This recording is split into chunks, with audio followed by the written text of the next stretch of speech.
Ружица Фотиновска, телевизија 24. Дали ќе добија ЕВН некаква субвенција, бидејќи они тврдат дека ќе имаат загуби со воведување на ефтината тарифа? И второ прашање, дали има рок некаков оваа ефтина тарифа што ќе ја добијат граѓаните, година, две, до влезот на Македонија во Европската унија, например?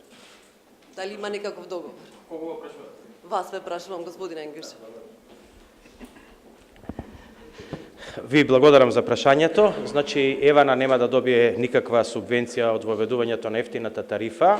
Точно е дека тие ќе имаат намален приход, меѓутоа тоа ќе биде во следниот регулаторен период земено во предвид, но онака како што кажав, тоа е вистината, практично домаќинското работење во компаниите, односно намалување на трошоците во енергетските компании, ќе биде изворот на средства кои што ќе бидат наменети за воведување на ефтината тарифа. Такви заштеди се веќе направени, ние веќе ги гледаме каде ќе ги исцрпиме како извор за намалување на трошоците и истите ќе бидат пренасочени во домаќинствата, односно во новчаниците на граѓаните. Што се однесува до временскиот интервал на мерката, таа не е временски детерминирана, тарифата како тарифа практично и по целосна либерализација би можела да остане иста. Со тоа што само граѓаните ќе имаат можност директно да се договараат за цената и нормално сите субјекти на пазарот кога до тоа ќе дојде. Но тоа е друга тема. Благодарам. Во првиот ред, колега. Ала Мирко Трајановски, Алса телевизија. Премиера, споменавте сума 8 милиони евра дека е вредноста на оваа мерка. Што конкретно значат тие 8 милиони евра? И уште едно прашање, бидејќи вице-премиерот Анѓушев спомена дека тоа ќе биде преточено во утврдување на новата цена на електричната енергија, дали тоа значи дека треба да очекуваме поскапување на струјата за крајните корисници наредната година кога ќе одлучува регулатор во однос на ова прашање? Одговорам јас. Па првото не сум доволно стручен, ќе дојде Анѓушев. Како сакате? Добро, спомнав 8 милиони евра заради тоа што проекцијата на потрошувачката на овие дополнителни 2 часа од понеделник до петок, вклучително и сабота што се јавуваат, е конзумација за поевтин дел на цената и на крајот пресметката ја прави 8 милиони евра. Рече потпредседателот на владата, тоа е возможено исклучиво од проектираните заштеди кои што ќе се случуваат пред се во државните компании, но би било честно да поздравиме дека тоа значи и ЕВН дава поддршка на оваа владина мерка, обидувајќи се и таа да ги заштеди делокругот на своите трошоци на работењето, кој што секако ја составува цената на чинење на електричната енергија. И тоа е вредно за поздравување, заради тоа што пред се тоа е компанија со 90% приватна собственост. Ки кажам само параметрите. Еве, ако цената на искупот на јагленот во минатото се движала 134 денари, 144 денари, 167 денари, утре има лицитација со почетна цена од 89 денари па надоле. Тоа е 100% заштеда. Тендерот е на 800 милиони денари, тоа се некои 13,5 милиони евра. Го кажувам како податок да знаете дека заштедата е возможна. Се работи за честно работење, посветено во интерес на граѓаните, за да бенефитот го имаат граѓаните. Ефтината тарифа во пракса најмногу ја користат посиромашните граѓани. На побогатите не им е толку важно во кој дел на денот е трошат. Дополнително сум среќен што токму оваа мерка ќе допре до посиромашните категории на граѓани. Второто прашање беше? Не, апсолутно не. Поскапувањето на струјата може да следи само ако расте цената на берзата на струјата. Генерално со се. Тука нема вграден механизам, вкриен механизам дека од друга страна ќе се поскапи, сите тоа ќе го платат. Не. Ова е исклучително мерка која што се заснова на заштедите пред се на ЕЛЕМ и МЕПСО, секако со тенденција и на вистина и ЕВН да си направи дополнителни напори во рационализација на своето штедење.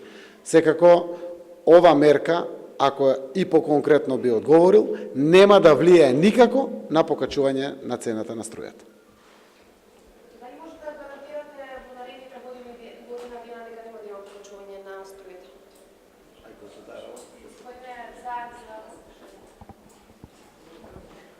Само да се консултирам со зречните.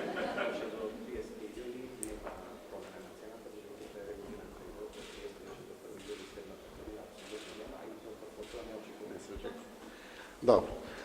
Заради тоа што струјата, колку што знам и колку што сум информиран, беше потврдено повторно, од подпредседателот на владата за економски прашања е составена и од дел од берзанските цени на струјата. Ако тенденцијата на светско ниво е пораст на цената на струјата, веројатно ќе има импликации тука. Значи тоа што знаеме дека до година, до 1 јули, нема. Заради тоа што до тогаш е сигурно регулирана цената, но нема ни некои очекувања дека цената на струјата ќе расте. Обично цената на струјата расте кога има помала понуда на струја, а има поголема побарувачка на струја. Со обновливи извори на енергија, со присуство на поголеми продукции на енергија на секаде во регионот и во светот, така и ние. Нашите тенденции се да имаме нови инвестиции во нови извори на енергија, пред се на електрична енергија, која што ќе значи зајакнување на домашната продукција на електрична енергија. Сето тоа ни дава за право да очекуваме дека и после регулираниот период од 1 јули не очекуваме тенденции на покачување на цената на струјата. Едно прашање до вице-премиерот Анѓушев. Јанес Копач од Европската енергетска заедница кажа дека оваа мерка се коси со правилата на Европската унија и само мал дел или категорија на сиромашни граѓани може да користат. Значи, како што ви кажав, имавме повеќе состаноци со енергетската заедница, со седиште во Виена, чиј директор е господинот Копач. На последниот состанок бевме во состав, значи, јас лично, представник од регулаторна комисија и министерот за економија, господинот Крешник Бектеши. Значи, постигнавме согласност дека мерката која што ја воведуваме е и техничка и економска мерка и како таква не се коси со европската регулатива. Благодарам. Уште едно прашање за вас. Дали имате направено анализи, еве процентуално, колку ќе се намалат сметките на граѓаните со воведувањето на ефтината дневна тарифа?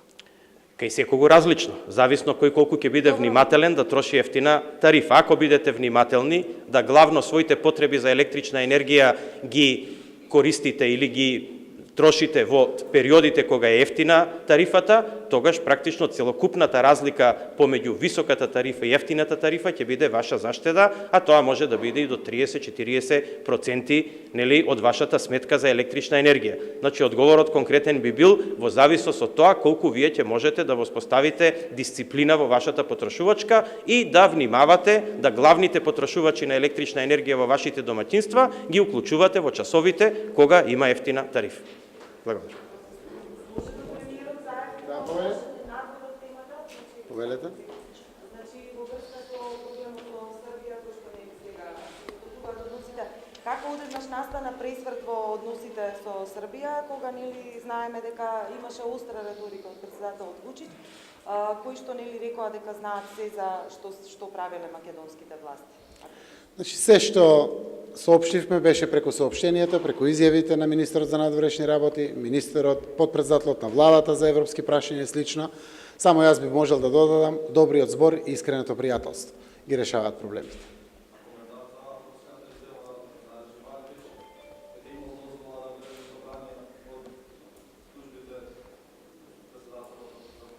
Јас се оставам да си кажат токму Србија, господинот Джевалјевиќ и официјалните институции, тие да го кажат својот дел. Ние во тој период бевме опозиција и навистина не сме имали никаков начин како да се информираме, имало или немало дозвола од некој. Имате ли информација околу реформите во правосудството во делот на работното дело кој што работи на реформи во Министерството за правда и формирањето специализирано судско одделение во рамките на основно судско дело? Немам информации, навистина не сум побарал да бидам информиран, иако е работно тело при Министерството за правда, јас верувам дека пред се стручни луѓе ќе ги носат на своји плеки реформите. Политичарите треба да бидеме малку подалеку од тоа, освен да го држиме кормилото за навистина конечната цел да биде независно правосудство. Верувам дека се консултираат меѓународните организации, верувам дека екипата, односно сениорската група предводена од Прибе, ќе има значајно влијание во овие процеси пред се преку пренесување на искуството, но на крајот институциите тие кои што ќе носат одлуки. Ве повикувам вас новинарите будно да го следите процесот. Вие сте совеста на ова општество и ако навистина гаста ја држите на внимателен начин, да не си дозволат политичарите ниту тронка мешање во постапките кои што ќе доведат кон независно правосудство, толку ќе бидат во зависност меѓу другото и од вашата инволвираност, во толку ќе бидат и поуспешни постапките и побрзо ќе дојдеме кон независно правосудство. Тоа не е моја работа, ниту на никој политичар во Македонија повеќе, верувам.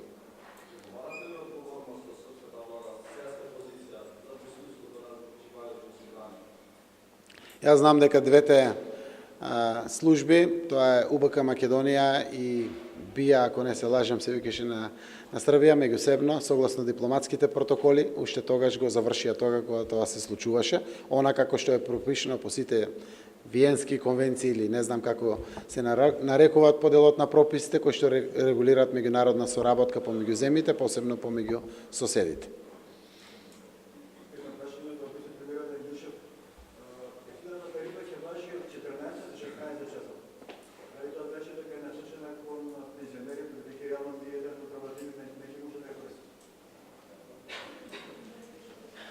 Значи, не е насочена само кон пензионерите, нормално може да ја користи секој кој што ќе може во тој период да ги вклучи своите главни потрошувачи на електрична енергија во домаќинствата. Вие бойлерот можете да го вклучите кога сакате, исто така можете грејењето да го вклучите кога сакате и кога не сте дома. Така да, кој ќе биде дисциплиниран во својата потрошувачка, мислам дека ќе може и како да има бенефит од оваа мерка. Нормално, мерката е насочена кон сите граѓани на Република Македонија. Благодарам.